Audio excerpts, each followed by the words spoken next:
Oi. Esse episódio que você vai escutar faz parte de uma série que começa no episódio 100. É importante você ouvir desde o começo para entender bem a história. Este podcast é uma produção da Rádio Guarda-Chuva. Jornalismo para quem gosta de ouvir. A gente tá se vendo, mas tô gravando só o áudio. Tranquilo. Então eu queria que você começasse se apresentando, falando quem é você e como Tá, você... mas essa parte vai...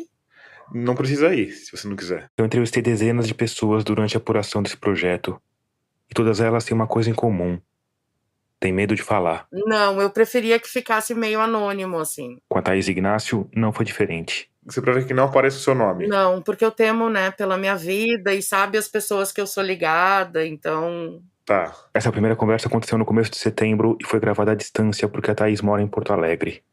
Mas aí, depois dessa primeira gravação, a gente se falou quase que diariamente. E aos poucos, eu fui entendendo melhor tudo que estava envolvido e com isso a gente passou a reavaliar os riscos que cada um estava disposto a correr. Eu argumentei com a Thaís que trazer mais detalhes sobre quem está acusando fortalece a denúncia. Principalmente porque você que está ouvindo vai conseguir entender melhor o que está motivando essas denúncias, se tem algum interesse por trás e se a pessoa que está denunciando tem autoridade para falar no assunto. Eu argumentei também que ela está literalmente do outro lado do país e que as represálias que o pastor poderia usar contra ela são limitadas. E no fim, um mês e meio depois, a gente gravou uma segunda entrevista. Eu queria começar pelo começo. Como é que você tá com essa questão de aparecer ou não, Thaís? Vambora, Thomas. Não vou te deixar na mão também. Depois de tudo que tu fez, tu foi lá, tu sabe? Você acha que pode te prejudicar? O que você acha disso? Não, eu acho que ele vai tentar me processar, me atacar, eu acho. A Thaís tem razão de ter esses receios, porque o pastor já fez ou tentou fazer as duas coisas. Mas no fim, a gente chegou a um meio termo. Podia colocar tipo Thaís Ignácio? Pode ser. Ela concordou em dar os dois primeiros nomes e concordou em dar mais detalhes sobre o que faz da vida, o que no fim foi fundamental para nossa história. Você tá no Rio Grande do Sul, né? Sim. Porto Alegre? Porto Alegre. Você falou que você é profissional da área de saúde, é o que você me falou, né? Sim. O que você faz na área de saúde, Thaís? Trabalho com a psicologia dentro de um CAPS. Você é formada em psicologia, então? Sim. E trabalha num CAPS? Sim. CAPS são os Centros de Atenção Psicossocial. Eles foram criados na década de 90 como a principal ferramenta do poder público para tratar a saúde mental da população. Foram uma resposta prática à reforma psiquiátrica que fechou hospícios e manicômios. Hoje os CAPS funcionam com as portas abertas, ou seja, qualquer um pode procurar os serviços que são gratuitos. Eles atendem pessoas com todo tipo de distúrbio mental, inclusive dependência de álcool e drogas. Mas a maior parte dos CAPs não tem leitos para que os pacientes fiquem internados. Então muitos deles acabam com 3 opções. A internação em alas psiquiátricas de hospitais gerais ou hospitais psiquiátricos que sobraram, a internação em CAPs do tipo 3, que tem leitos mas que só existem em cidades com mais de 200 mil habitantes, ou a busca por tratamento em uma comunidade terapêutica. E aí, como alguém que trabalha com saúde mental, a Thaís está em uma porção de grupos que discutem saúde mental. Vários grupos nacionais que é da luta antimanicomial, né? E num desses grupos começaram a circular alguns vídeos do projeto Resgatando Cativos. E a gente, nesses nossos grupos de pesquisa e de investigação, eu fiquei de verificar essa situação. Você já tinha feito algum tipo de investigação desse tipo, Thaís? Já. E você pode resumir para mim? Foi um centro terapêutico em Santa Catarina, que aconteciam coisas não iguais, mas alguns fatos parecidos, como trabalho análogo à escravidão, agressão física, tortura. Tinha uma questão religiosa por trás também? Sim. É incrível, Thomas, porque a gente tem o Ministério da Saúde, que ele é laico, e é completamente proibido esse tipo de obrigação nesse sentido. Pode ter a pregação, só que não pode ser obrigado. E no pastor é obrigado, porque o devocional de manhã, quem não participa do devocional não toma café. E aí, logo de cara, o povo da saúde mental percebeu que tinha algo de errado com aquele projeto. O problema é que o pastor Alisson faz coisa de 3 lives por dia há 3 anos. Ou seja, tem uma quantidade absurda de material e os supostos crimes ou contravenções estão perdidos nesses terabytes de conteúdo repetitivo tedioso e desagradável. Então eles precisavam de alguém que estivesse disposto a arregaçar as mangas e as barras das calças para chafurdar na lama das lives do Resgatando Cativos. E aí, como é que foi o começo da sua investigação no caso do pastor? Essa missão foi meio que dada nesse grupo. Sim. Vai lá, fuça dessa história aí e vê o que você descobre, é isso? Sim. E a Thaís aceitou a missão. Comecei a adentrar o espaço, né? Assistir as lives, olhar os comentários. Nesse começo, quanto tempo você passava assistindo as lives dele? Olha, Thomas, bastante tempo, porque eu tive que assistir muitas coisas antigas, então, bastante tempo. Quanto que é muito tempo? Ai, eu não sei te dizer, assim. Várias vezes no dia, assim. Aqui eu tô insistindo nessa pergunta porque eu quero te dar uma ideia da dimensão e da dificuldade desse trabalho. E talvez a Thaís não saiba responder justamente por isso. Porque é um trabalho que se arrastou por meses e que teve de ser feito de forma intermitente. Eu sei disso porque a gente também mergulhou nesse universo. Eu passei um bom tempo assistindo, depois pedi ajuda aos produtores da Rádio Guarda-Chuva. Nas últimas 2 semanas eu dediquei mais ou menos de 4 a 5 horas assistindo as lives todos os dias. Ana Carolina Maciel. E esse ato de consumir essas lives todos os dias foi uma coisa que eu comecei a pirar um pouco na batatinha. E comecei a duvidar da humanidade de quem de fato acompanha aquilo porque quer. E Matheus Marcolino. Eu dediquei pelo menos uma semana inteira a assistir as lives do pastor, e a coisa que mais começou a me chamar a atenção depois dessa semana foi que quanto mais eu assistia as lives, menos eu conseguia prestar atenção nos crimes mais evidentes do pastor, assim, crimes que são visíveis e que estão expostos em live. E aqui tem um detalhe importante. As lives que a Ana, o Matheus e eu assistimos eram só uma parte de tudo que tá online. Elas tinham sido pré-selecionadas pela Thaís. Eram o que ela achou de mais grave. Só que essas lives específicas, que já são muitas, estão perdidas num universo maior. Um universo que vem recoberto por essa ideia de um homem dedicando a vida a ajudar os outros. E isso leva a uma questão que me acompanhou durante todos os meses que eu passei mergulhado nessa história. Uma questão que não tem a ver com os métodos, que não tem a ver nem com as consequências práticas desses métodos. Uma questão que tem a ver com a intenção daquele homem. Até que ponto o pastor Arisson Farias de Aguiar acredita que está realmente ajudando aquelas pessoas. Você ficou em dúvida se era legítimo ou não, no começo? Sim, porque assim, ele fala algumas coisas que te levam a dizer assim, nossa, talvez esse pastor tenha bom coração. Mas no nível, quando eu cheguei a assistir, já estava essa situação, né? Já vou te falar assim, o uso humilhante da imagem do outro. Isso é o que mais salta aos olhos, né, de cara, né, Thaís? Sim. E é impossível uma pessoa que quer o bem da outra praticar essa exposição e essa guerra aos usuários. Sabe quem é o culpado dessa parada todinha? É a falta de caráter dela. Então ele prega tudo isso, Thomas, como um ódio dentro da cidade a essas pessoas. Sem vergonha. Agora quando ela tiver que nem um esqueleto, que nem um zumbi, se cagando toda, quer que eu fale? Rapaz, segura a GC, eu fiquei brabo agora. Então isso me chamou a atenção. Se essas pessoas são doentes, perante a lei, quando eles estão em uso, e perante a comunidade de saúde mental internacional, eles não respondem por eles, porque eles não têm a capacidade de dizer, naquele momento, eu quero, eu deixo de querer. Vem o pastor dizer que eles não querem tratamento porque eles são sem caráter. Gente, o que ele está pregando? Aí, depois de algumas semanas, a Thaís percebeu que já tinha uma bela coleção de bizarrices e que estava na hora de dar um passo além.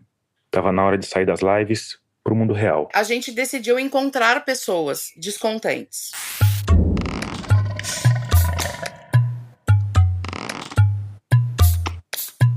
Eu sou Tomás Chiaverini e o episódio 101 de Escafandro já começou. Nele, a gente vai contar como um grupo de pessoas resolveu investigar por conta própria o projeto Resgatando Cativos.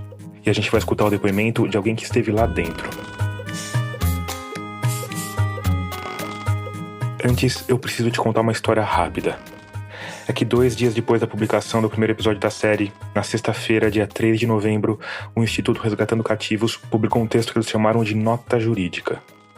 A nota era destinada à Rádio Escafandro e ao jornal A Crítica, que é um dos mais importantes do Amazonas e que tinha publicado uma matéria sobre a nossa série, O Pastor. Eu vou ler a nota na íntegra, inclusive mantendo os erros de português. O Instituto Resgatando Cativos vem, através do seu advogado, Dr. Leandro Negreiros, manifestar-se acerca da matéria veiculada pela Crítica, onde informa acerca de uma série jornalística do podcast Rádio Escafandro, de responsabilidade do senhor Tomás Chiaverini, contendo reportagens falsas e inverídicas, buscando difamar e destruir um projeto que tem como intuito resgatar os sonhos e a vida de inúmeros adictos. Desta forma, repudiamos veementemente todas as acusações falsas noticiadas contra o projeto Resgatando Cativos. Informamos que todas as medidas judiciais serão tomadas com o objetivo de restabelecer a verdade dos fatos e punir os verdadeiros criminosos que difamam e caluniam pessoas em busca de mídias e likes. Salientamos nossa confiança na justiça, que dará uma resposta a esse caso de pura fake news.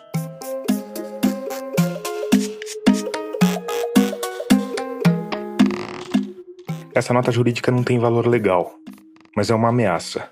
É um aviso de que o pastor pretende processar a Rádio Escafandro. E a gente está seguro da qualidade do nosso jornalismo, da solidez de tudo que tem sido publicado e de que se o pastor processar a Rádio Escafandro, ele vai perder. Ainda assim, um processo tem custos. A gente pode, por exemplo, ter de voltar a Itacoatiara para eventuais audiências. Enfim, tudo isso para dizer que nesse momento, mais do que nunca, o podcast precisa de solidez financeira. E como você sabe, essa solidez financeira vem dos nossos ouvintes. Pessoas luminosas que colaboram financeiramente com o podcast. Então, se você gosta do projeto, se quer que ele siga firme e forte, se tem uma sobrinha no seu orçamento mensal aí, vem se juntar a essas pessoas luminosas. O caminho é fácil, rápido e seguro. Só ir lá no site catarse.me/escafandro e escolher o valor com o qual você quer ou pode apoiar. catarse.me/escafandro. Com R$5 você já consegue participar do financiamento coletivo e tem direito a mimos como ouvir os novos episódios um dia antes. Se você ficou com alguma dúvida ou quiser apoiar de outra forma, não tem problema. É só ir lá no nosso site, radioescafandro.com, e clicar na aba Apoie, que tem tudo explicadinho. E por fim, se você já está entre pessoas luminosas como a Mari Rosa Rodrigues de Marque, a Simone de Jesus Machado, o José Augusto dos Reis e o Tadeu Meyer Martins, muito obrigado por isso. Depois de passar semanas assistindo às lives do Resgatando Cativos, a Thaís resolveu ver se conseguia encontrar algumas daquelas pessoas no mundo real. O que, como você deve estar imaginando, não é uma tarefa exatamente fácil. Como que vocês acharam esses internos? Nas lives, a gente procurava. Mas aí você encontrava um nome na live e como é que era porque até achar essa pessoa física, eu imagino que deve ter dado um trabalho, né? Dá bastante trabalho, às vezes Facebook, às vezes uma outra pessoa na cidade que conhecia a pessoa. E assim a gente foi montando essa rede. Você lembra quem foi a primeira pessoa com quem você conseguiu falar? Lembro, mas eu não gostaria de citar. Sem citar nomes, me fala como é que foi. Foi um ex-interno. E você chegou a ele como? Pelo Facebook. Ele tinha um nome diferente, é isso? Sim. Você achou um perfil de uma pessoa que mora em Itacoatiara, que tem esse nome, que provavelmente era ele, e mandou uma mensagem, foi isso? Sim. E aí ele respondeu? Respondeu. E aí eu fui conversando, perguntando, né? E nesse primeiro momento, a reação dessa pessoa foi a mesma que todas as pessoas têm quando são perguntadas sobre o que acontece no projeto Resgatando Cativos. Ele teve medo. No primeiro contato, ele teve medo. Não queria falar? Não. E ele falou por que ele tinha medo? De ser exposto, porque no momento que ele saiu, ele estava cheio de... pensando várias coisas, vou trabalhar, vou fazer e vou acontecer. Ao mesmo tempo que eu falava com ele, eu incentivava, mas a gente também sabia que isso não ia acontecer. Por que você sabia? Porque ele era um usuário pesado, né? Ele estava em situação de rua antes de ir pro projeto, morando há mais de ano embaixo de uma ponte, Thomas. E não vai ser 3 meses que vai tirar ele disso. Esses projetos, no fim das contas, é enxugar gelo. E o que a gente notou? Se é enxugar gelo, se não tem tratamento, para que eles existem? Mas ele estava com medo da exposição nesse primeiro contato que você fez, é isso? Sim. Porque ele poderia ter medo de... Depois a gente veio descobrir que os perigos para as pessoas que falam vão além da exposição, né, Thaís? Vão. Mas aí a Thaís conversou, explicou que nada seria divulgado e no fim ele topou contar um pouco dos fatos que tinha visto e vivido lá dentro. Relacionados a como funcionava lá dentro, né? que era uma coisa nas lives, por trás das lives eram outra, e que tinha lives que eram combinadas antes, isso já me chamou a atenção. Ele falou isso. Falou. Teve outras pessoas junto comigo que ouviram também. Outras pessoas que faziam parte desse grupo. Desse grupo. Que inicialmente era um grupo que não tinha conexão com Itacoatiara, era um grupo de... Não, tinha conexão só com essa luta, né? Uhum. Que ela é nacional da luta antimanicomial. Essa primeira conversa com o ex-interno aconteceu em janeiro de 2023, 9 meses antes da minha entrevista com a Thaís. Hoje, essa pessoa está de volta às drogas nas ruas de Manaus. Então, eu não conversei com ele, mas eu conversei com alguém que passou por uma situação muito parecida. Eita, Tudo bem? tudo bom. Tá me ouvindo, cara? Tô, agora tá de boa, agora tá tranquilo. Essa conversa que você está ouvindo foi gravada pelo WhatsApp na última semana de setembro. Eu vou chamar essa pessoa de Jonas, ainda que esse não seja o nome real dele. Você se importa da gente gravar nossa conversa? Não me identificando, né? Você prefere que não apareça seu nome? Isso, A sua voz, tudo bem aparecer? tranquilo. No começo, eu fiquei em dúvida sobre usar ou não esse depoimento, porque mudar só o nome não ajuda muito nesse caso. A história do Jonas tem detalhes específicos que podem ser facilmente reconhecidos pelo pastor e pelas pessoas que trabalham com ele. Então eu resolvi usar por um único motivo, porque o Jonas, assim como alguns outros internos, fez as mesmas denúncias que ele vai fazer aqui em outras páginas da internet e em lives do Facebook dele. Ou seja, ele já se expôs, o que provavelmente colocou ele em risco. A partir daí, amplificar o alcance dessas denúncias tem um efeito contrário. Torna a coisa toda mais conhecida e faz qualquer ação contra ele ser automaticamente ligada às pessoas que ele está denunciando. Então me conta, você tá com que idade? Eu estou com 20 anos de idade. O Jonas nasceu e cresceu em Itacoatiara, trabalhou um tempo como barbeiro, mas perdeu o emprego por causa da dependência química. O Jonas me contou que em 2021 estava num dos vários pontos de uso de drogas da cidade, que eles chamam de fumódromo, quando o pastor e a equipe chegaram para resgatar uma mulher. Ele chegou numa abordagem procurando ela já em live, entendeu? Sem direito de imagem, filmou todas as drogas de uma maneira assim que não precisava ser exposto, sabe? Era dia ou era noite, você lembra? Era noite. E ele chegou com a câmera aberta já. Sim, com a câmera ligada já. Então ele foi e eu pedi esse resgate, só que ele não me resgatou nesse dia. Ele foi e me resgatou já num sopão que ele estava distribuindo aqui na comunidade, entendeu? O sopão foi a primeira ação do pastor na cidade, acontece desde 2019 e não é voltado só para usuários de drogas. Você usava que tipo de droga nessa época? Maconha, cocaína, skunk. Aí o Jonas foi lá pegar um pouco de sopa, mas acabou tendo a vida mudada de uma hora para outra. E você tinha usado quando você viu ele? Eu tinha usado. Esse primeiro dia, quando você teve o primeiro contato com ele, você achou estranho isso? O que você achou? Ele era conhecido das pessoas que usavam drogas por ali? Ele estava sendo conhecido, né? Tava começando a fama, entendeu? E aí, numa noite em que foi pegar o sopão, Os meninos que estavam com ele no dia que ele foi nesse fumódromo, que me reconheceram e falaram, não, é o fulano de tal, é ele.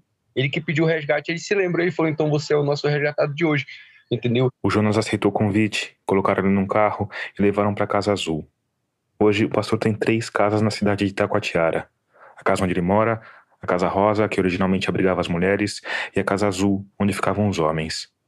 E no começo, o Jonas não achou aquilo nada ruim. Os primeiros 4 dias foram 1000 maravilhas. A casa tinha uma cozinha, uma sala, um espaço de convivência e 2 quartos com ar-condicionado, onde dormiam ao todo 10 homens. Me recepcionaram, me deram comida, me deram vestimentas, falaram a regra da casa. Tinha alguma atividade nesses dias? Não, eu não fiz pelo fato de meu braço estar quebrado. Inclusive, ele chegou a falar que ele ia cuidar do meu braço, entendeu? Que o meu braço precisava passar por uma cirurgia, que é um braço a qual eu tenho tatuagem agora, entendeu? E a cirurgia não foi feita. Mas a questão da droga, você teve algum tratamento? Te fizeram alguma terapia, alguma coisa para a droga propriamente dita? Não. Nada? Nada. Você falou que foi 1 mês para você ir pro sítio, é isso? Isso, eu fiquei um mês dentro da casa e eu passei 1 mês no sítio. E nesse primeiro mês, o que você fazia na casa? Eu trabalhei bem pouco, lavava louça, fazia essas coisas. E tinha alguma atividade com o pastor, alguma coisa assim, não? Não, a atividade que eles tinham era das pessoas que já estavam mais tempo dentro da casa, entendeu? Eu vendia vassoura pra ele, vendia essas coisas. Mas não tinha nenhum tipo de terapia, não tinha uma dinâmica de grupo, conversa? Não. Nada disso? Nada disso. O que você fazia o tempo todo que você estava na casa? A gente terminava e ia ficar lá. Terminava de fazer exercício da casa, tipo a limpar, lavar roupa, essas coisas, e ficava lá. Tinha uma televisão, alguma coisa? Tinha. Apesar de não ter muito o que fazer, nesse começo, pro Jonas, que antes estava morando na rua, a vida estava às mil maravilhas. Mesmo quando ele via coisas, vamos dizer, pouco convencionais. Que aquilo que ele mostrava nas gravações não era uma realidade. Tipo, se um interno pedisse pra sair, eles davam dinheiro pra ele usar droga, deixavam ele usar droga e depois eles iam pra live fazer o resgate dele novamente, entendeu? Eles davam dinheiro pro cara antes dele sair, é isso? Isso. Falava pra que era o dinheiro? Como é que era essa combinação, assim? O interno falava, eu tô com abstinência e tal. Eles pegavam, tu tá com abstinência, davam um dinheiro. E o interno ia na boca, comprava a droga, fumava, depois com meia hora, uma hora depois eles iam com o carro, com a gravação, fazer o resgate novamente do mesmo que saiu. E você viu isso acontecer? Sim, eu vi. Mais de uma vez? Mais de uma vez. Mas mesmo assim você continuou lá? Continuei lá porque pelo fato de eu não ter pra onde eu ir, já estava desenganado pela minha família, pela sociedade, entendeu? Você podia sair livremente? A porta tá trancada? Como é que é essa questão da circulação das pessoas? Não poderia sair, né? Porque tinha um monitor na casa.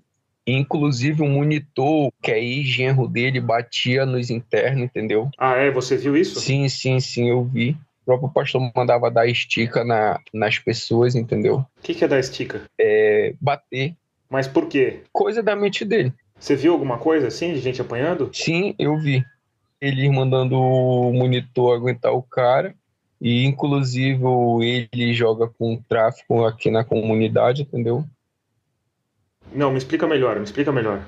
Assim, eu vi ele mandando os monitores aguentar, segurar a pessoa, entendeu? Botar lá pra trás pra dar porrada, entendeu? E o que essa pessoa tinha feito? Nada. Nada? Pra eles não contarem o que estava acontecendo dentro da casa. Eles batiam como exemplo, batiam porque a pessoa tinha começado a contar pra alguém, tinha começado a reclamar? Isso porque as pessoas começavam a reclamar do ambiente, começavam a... E, tipo, eles batiam pra quê? Pra forçar a pessoa a falar que eles estavam passando bem. Na live? Isso.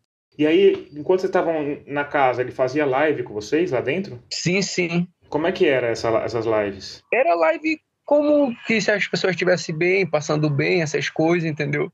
E era uma vez por dia, 2 vezes por dia ele entrava com a câmera? Como é que era? 3 vezes ao dia. Avisava antes? Como é que era? Ele não avisava. Ele só ia abrindo, chegava abrindo a live, focando na gente, entendeu? E essas pessoas que apanharam, você acha que foi porque reclamaram nas lives? Sim. A pessoa reclama na live e depois leva um sacode, é isso? Isso mesmo. Esse relato do Jonas às vezes parece meio estranho, meio exagerado. E depois a gente vai ver que ele tem mesmo motivos para exagerar. Acontece que ele não é o único. Muito pelo contrário. Depois de ouvir aquele primeiro ex-interno, a Thaís começou a colher várias histórias parecidas. A gente foi encontrando outras pessoas. E aí, além dos internos, a Thaís conseguiu achar uma madrinha que estava descontente com o projeto. Essa primeira madrinha que estava descontente, como que você viu esse descontentamento dela? Num comentário da live do pastor. Você lembra o que era o comentário? Sobre exposição. E eu percebi que o pastor não bloqueou ela e nem leu o comentário. Aqui a Thaís falou que ele não leu o comentário. Mas na verdade ela quis dizer que ele não apagou o comentário. Por que será, hein? Porque ela era mantenedora. E ela não era do Brasil, então assim, as doações de fora do Brasil são a parte financeira que é mais... que vem o grosso, vem lá de fora, né? Do dinheiro, então assim, eu acredito que ela era uma mantenedora forte. Como ele mesmo fala, né? Madrinha forte. Aí você escreveu pra ela na paralela, é isso? Sim. E a gente começou a conversar. E ela abriu pra mim as coisas que os afiliados já tinham contado pra ela. E isso tinha a ver não só com o que acontecia dentro do projeto, mas também com o que acontecia fora do projeto. A Marcela, que você conheceu no episódio anterior, foi uma dessas que confirmou muito do que está no relato do Jonas. Coisas como a manipulação das pessoas depois que elas saem do projeto. Quando esses meninos saíam, o pastor ele patrocinava a queda dos meninos para que desse mais dinheiro para ele. A Marcela me explicou como isso acontece. Ele faz uma live resgatando o Joãozinho. Aí aquele Joãozinho fica do projeto, tal, ele dá uma mídia para aquele menino. O menino termina o tratamento e sai. Quando aquele menino sai, não é interessante para o pastor que ele fique bem, que ele vai trabalhar, que ele vai... É mais interessante para ele que ele caia. Porque ele caindo, ele tem N mídias. Vai lá, resgate do fulano, e traz de novo e tal. E aquilo levanta a página do pastor de novo. Então, o pastor investiu muito nas quedas das pessoas lá. O que é investir na queda de alguém? Não deixa dar trabalho, a pessoa não tem trabalho, a pessoa vai fazer coisa errada. Não deixa ter uma madrinha que quer levar ele embora. Não deixa de ter contato com a madrinha. Não paga uma passagem para ele ir para a cidade onde a família está. Deixa ele jogado ali. É tipo assim, um rastilho de pólvora, né? Uma coisa vai levando a outra, uma pessoa vai levando a outra pessoa, e assim a gente foi fechando, né? Essas lacunas que tinham relacionado ao que o pastor falava, ao que ele fazia. Hoje, o pastor se refere a essas pessoas que denunciam o projeto como o grupo do mal, ou as cobras, mas elas preferem o apelido de vingadoras.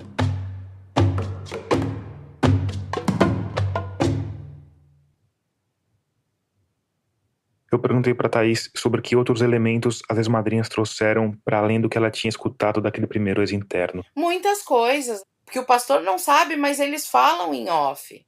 Não adianta ele falar assim, se tu fizer contra mim, tu tá fazendo contra Deus, porque ele ameaça nesse sentido, né? Faz contra mim, nunca vai ficar limpo. Mas eles falam. Questão até do sítio mesmo, que às vezes ele levava meninos para lá. Eles passavam fome, eles tinham que matar realmente galinhas, patos para comer, pescar para comer. O pastor prometia levar num dia, ia levar uma semana depois alimento. Esse mesmo afilhado dela viu pessoas apanharem lá, né? O Jonas me contou que passou 25 dias na casa da cidade, o braço dele sarou, e um belo dia disseram que ele ia ser transferido para o sítio. Falaram para onde você estava indo? Como é que foi para essa mudança de lugar? Eu não queria ir mais de falar, eles me ameaçavam, falaram bem assim que se eu não fosse ia pegar porrada ou os traficantes iam me agarrar aqui fora. Falavam isso? Isso. E aí você foi por medo? Sim, né? O Jonas me disse que essa viagem aconteceu à noite e que o sítio ficava a mais ou menos meia hora do centro da cidade. Disse que era um espaço amplo, na beira do rio, mas que faltava muita coisa. Que dormiam 20 homens no alojamento, que não tinha nem ventilador e que eles eram assolados por enxames de muriçocas. Contou que no sítio o pastor criava galinhas, porcos, bois e cavalos, e que no dia seguinte ele viu que os boatos eram reais, que lá ele ia ter de trabalhar. Tirava capim do meio do lago, assim, entendeu? Da beirada do lago, era longe, no lugar onde nós pegávamos, numa canoa de 7 metros, e carregava lá e levava para o sítio, e no sítio tinha que carregar novamente no barranco para botar para os cavalos, para os bois.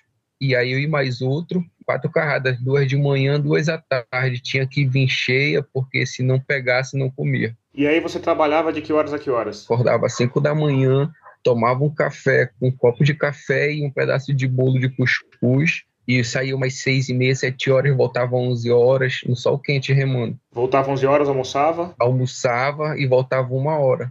E trabalhava até às 5. E aí voltava e jantava? Aí jantava e dormia. Aí de manhã a mesma coisa. Tinha folga durante a semana?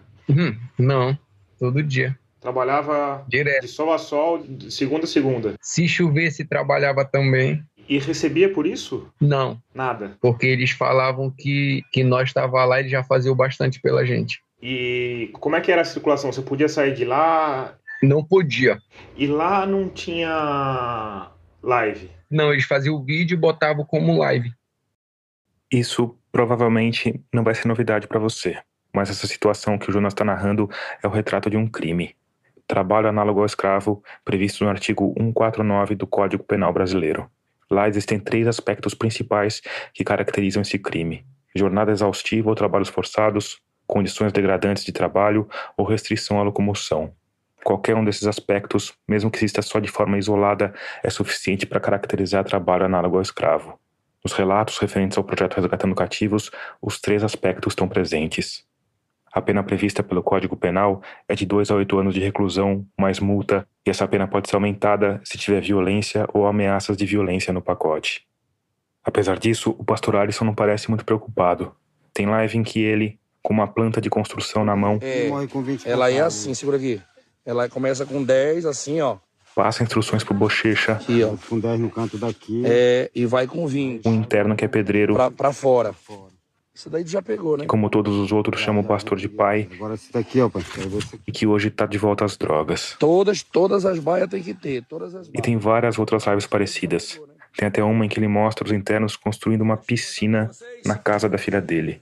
Eita! Olha aí, gente.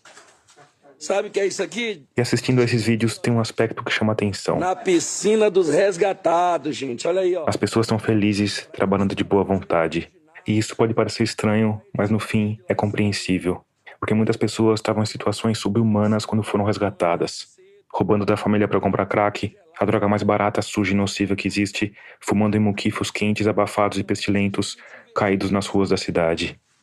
Para muitos deles, o pastor foi a pessoa que estendeu a mão quando o restante da sociedade, inclusive a família, já tinha desistido. Então, eles respeitam esse homem, têm carinho por ele, e muitos trabalham de graça, felizes da vida. Falei até pro Rondilson, né, Rondilson? Tava falando para a equipe, isso aqui é o mínimo que a gente pode fazer pelo projeto, pelo que o projeto está fazendo com a gente, né? Olha, que legal. Não tem cobrado nada. Isso, claro, não muda o fato de que o que está sendo mostrado nesse vídeo é um crime. Um crime que desde 29 de junho de 2021, quando essa live foi postada no Facebook, foi visto por 37 mil pessoas e ganhou 2.600 comentários, a maioria positivos.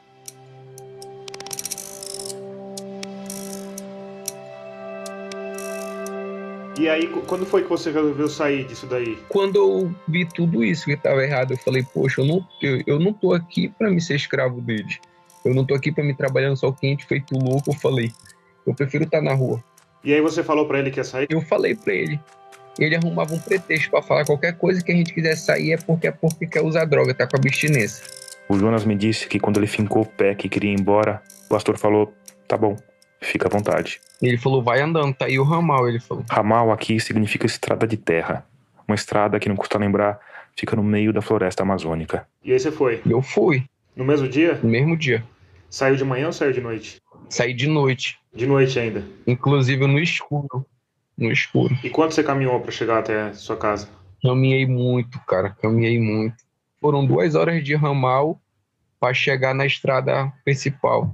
Mais 2, 3 horas da estrada principal para Itacoatiara. Carregando sua mala? Você tinha uma mala? Carregando minha mala. E sendo que eles saíram, passaram do meu lado em sentido para vir para Itacoatiara e não me trouxeram. Pararam, falaram alguma coisa para você? Não, fizeram buzinar. O Jonas me contou que depois disso ele passou mais ou menos um mês morando com a família, até que resolveu sair em busca de uma pedra de crack. Você começou a usar de novo porque você saiu andando e deu vontade? Alguém passou na sua casa? Como é que foi essa recaída? Porque eu quis mesmo, entendeu? Eu quis mesmo. Veio lembrança do que estava acontecendo comigo. Saiu, foi na biqueira e comprou uma pedra. Eu fui na biqueira pegar uma droga. E como ele é assim com os caras, ele mandou me agarrar, entendeu? Mandou a minha foto. Aí os caras me reconheceram, me atracaram e me deram muita porrada. O Jonas me disse que foi atacado por 5 homens. Me deram de perna manca, me deram muita porrada na minha cabeça, na minha costa. Mas isso, ainda segundo o Jonas, foi só o começo.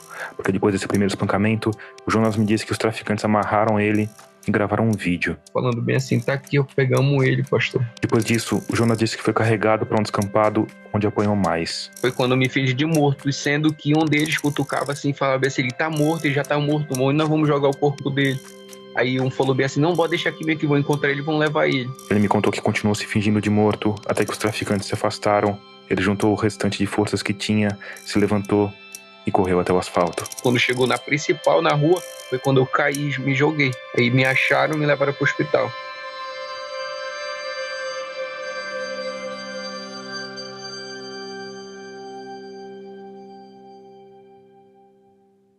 Essa história que o Jonas me contou é verdadeira, mas ele contou só uma parte da história. A outra parte você já sabe onde tá, né? Tudo que ele fez nas lives do Resgatando Cativos. Vou mostrar onde ele entrou, aonde ele arrombou, como ele entrou, a hora que ele pega as coisas dentro do projeto. No dia 16 de junho de 2023, pouco depois das 6 da tarde, o pastor Alisson abriu uma live mostrando que o Jonas tinha sido flagrado por várias câmeras de segurança enquanto roubava o projeto. Ele pulou para dentro da casa pelo muro usando uma grade velha como escada, arrombou uma janela e roubou uma mochila, um chinelo e supostamente um celular. Na ação, ele ainda tentou se livrar da primeira câmera do lado de fora, mudando o enquadramento com um rodo. Mas a essa altura, o rosto dele já tinha sido registrado. Depois, ele é flagrado de novo, porque no melhor estilo Big Brother, os quartos do projeto também têm câmeras de vigilância. Ele tentou se esconder, mas foi pego totalmente aí pelas câmeras do projeto Resgatando os Cativos. Essa live, que teve 314 mil visualizações e mais de 2 mil comentários, tem um detalhe macabro. mas que só fica claro se a gente der o trabalho de olhar nas entrelinhas. Em especial nas entrelinhas desse trecho aqui, bem do comecinho. Quero começar essa live pedindo desculpa aos meninos da comunidade. Me perdoe. Meninos da comunidade. Para um espectador comum, não fica muito claro quem são esses meninos da comunidade. Mas um pouco adiante, no mesmo vídeo, o pastor diz que esses meninos da comunidade queriam pegar o Jonas, que só não fizeram isso porque ele intercedeu. Eu tentei defender um camarada, tentei ajudar, fui lá, né? Eu queria pedir desculpa aí da comunidade. E com essa informação, somada ao depoimento do Jonas, ainda que a gente não possa afirmar categoricamente, a gente pode dizer que existem fortes indícios de que os meninos da comunidade são os traficantes locais. Quero pedir desculpa aí de todo mundo que queria pegar ele, e eu fui lá rogar pela vida dele, e agora o projeto foi vítima de roubo. E aqui é importante dizer que em nenhum momento o pastor pede que os meninos da comunidade se vinguem por ele. Fica tudo subjetivo, nas entrelinhas, ou não tão nas entrelinhas. Prepara a foto dele aí, Luane, pra mim. Quando ele pede pra secretária Luane Deixa eu mostrar ele. arrumar uma foto do Jonas, É esse aqui. que ele exibe na live por longos 40 segundos. Roubou o projeto, gente. Infelizmente, ele que vem roubando o projeto. E a gente não pode afirmar que uma coisa levou a outra. Mas o fato é que menos de 4 horas depois, às 10 horas e 18 minutos da noite, o pastor abriu uma segunda live, dessa vez ao volante do carro. Gente, pegaram ele, uma comunidade aqui, ele tá lá. Segundo ele, tá no chão jogado, Luane? Luane, ele tá no chão jogado, Ele disse que recebeu informações exclusivas de que o Jonas tinha apanhado. Gente, quem me deu informação foi a Luane aqui agora, que ligaram pra ela. E estava entre a vida e a morte. Ligaram pra ela dizendo que ele tá jogado no chão, que a população pegou ele, né? Jogado numa rua de Itacoatiara. Ele tá furado, né? Pelo amor de Deus. Isso aí que dá, cara, mexer na coisa dos outros, ele tá... E essas informações eram tão quentes que ele conseguiu chegar junto com a ambulância. Aonde é? Chegou uma ambulância lá, ó. Chegou uma ambulância lá, ó. Chegou uma ambulância lá, ó. A ambulância tá chegando lá, gente, olha lá, ó. Ali, gente, a ambulância chegou lá, ó. Primeiro que nós, gente. Sai do meio, meu amigo. Chegou a ambulância lá, gente. Bora. Quando eu perguntei sobre o roubo pro Jonas, ele não quis responder. Mas me disse que hoje tem certeza de que os homens que quase o mataram fizeram isso em nome do pastor. Ele me disse também que se não fosse pelo pastor, hoje ele poderia estar vivendo outra vida. Porque a madrinha italiana dele, que aliás confirmou essa história em comentários, tinha mandado uma passagem pro Jonas viajar pra Itália. Mandou o dinheiro pra minha passagem, que eu iria pra lá. E mandou pra ele comprar um celular pra mim. Foi quando ele ficou com o dinheiro, bloqueou elas e não deixou mais eu falar com elas. Quando eu pedi pra mim conversar com elas, eles falaram bem assim que o celular tinha resetado, uma coisa assim, que tinha sumido o contato dela, não sei o quê. E eu perguntei, né, eu perguntava se elas estivessem na live, que elas poderiam mandar o contato, e até hoje não teve resposta. Entendi. Você podia estar na Itália hoje? Poderia. É pra mim estar de boa. Quando você falava com elas, tinha alguém junto com você? E só falava eu. Não tinha ninguém do projeto vendo você falar? Não, falava dentro do escritório. Você podia falar o que você queria com ela? O que eu queria. E eles não tinham medo que você falasse que você estava trabalhando sem receber, essas coisas? Não, porque eles me ameaçavam, né? Falar que se eu falasse, eles iam... Iam o quê? Me apagar. Eles falavam isso? Isso. Que se você falasse mal do projeto, eles iam te apagar? Isso. As outras pessoas também achavam que era ruim tá aí? Como é que era? O que o resto do pessoal achava? Outras pessoas também, só que não podiam falar que eram ameaçadas, né? E você acha que por falar comigo você corre risco de vida aí? Demais, cara. Demais. Você acha que se eu for aí tentar entrevistar o pastor, eu corro risco de vida? Corre, cara. Demais. No próximo episódio, a gente leva os microfones da Rádio Escafandro para as ruas de Itacoatiara. Bom, qual o tempo de viagem que a gente fez? 4 horas mais ou menos? 4 horas. Muita obra no caminho. Bastante. Mas estamos chegando aqui. Agora a gente vai procurar um lugar para almoçar. Começar o trabalho depois.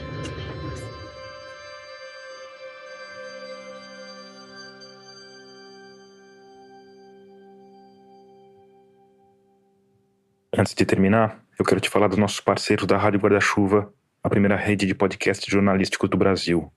É que o Ciência Suja podcast narrativo que mergulha no lado obscuro das ciências, tá com temporada nova. Olha só o trailer do que tá chegando nos tocadores.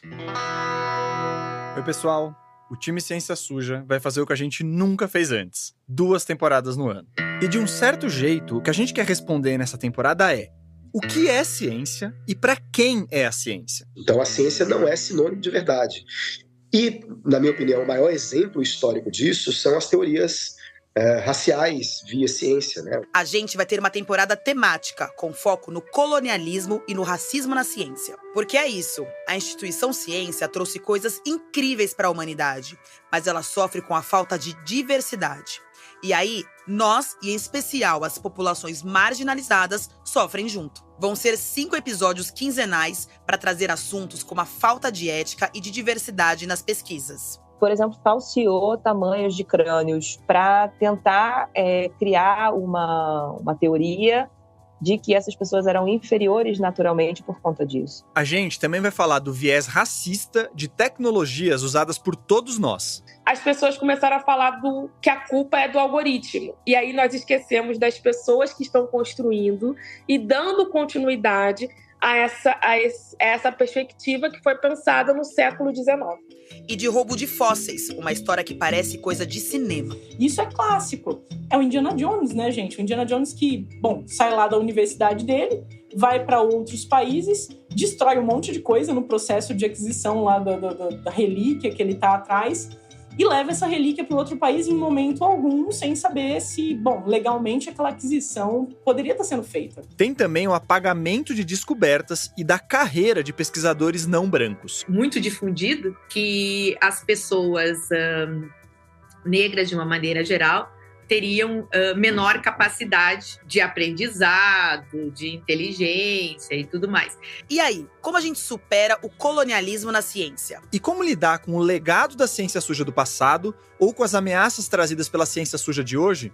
A gente também vai falar da integração de conhecimentos tradicionais e científicos.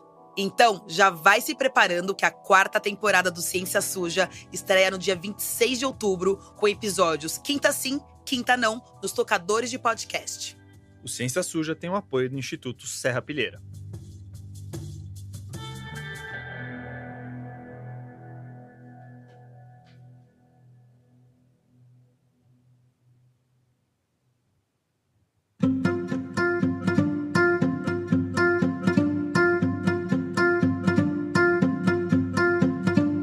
Termina aqui o episódio 101 de Escafandro.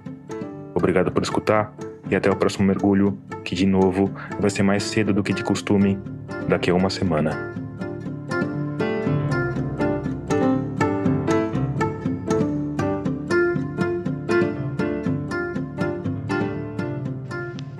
Oi, aqui é Letícia Costa. Eu tô falando de Fortaleza, Ceará. A mixagem de som deste episódio é do Vitor Coroa. A trilha sonora tema é do Paulo Gama. O design das capas é da Cláudia Fornari. Esse episódio contou com produção de Ana Carolina Maciel e a edição de Matheus Marculino. A direção, o roteiro e a sonorização são do Tomás Chiaverini.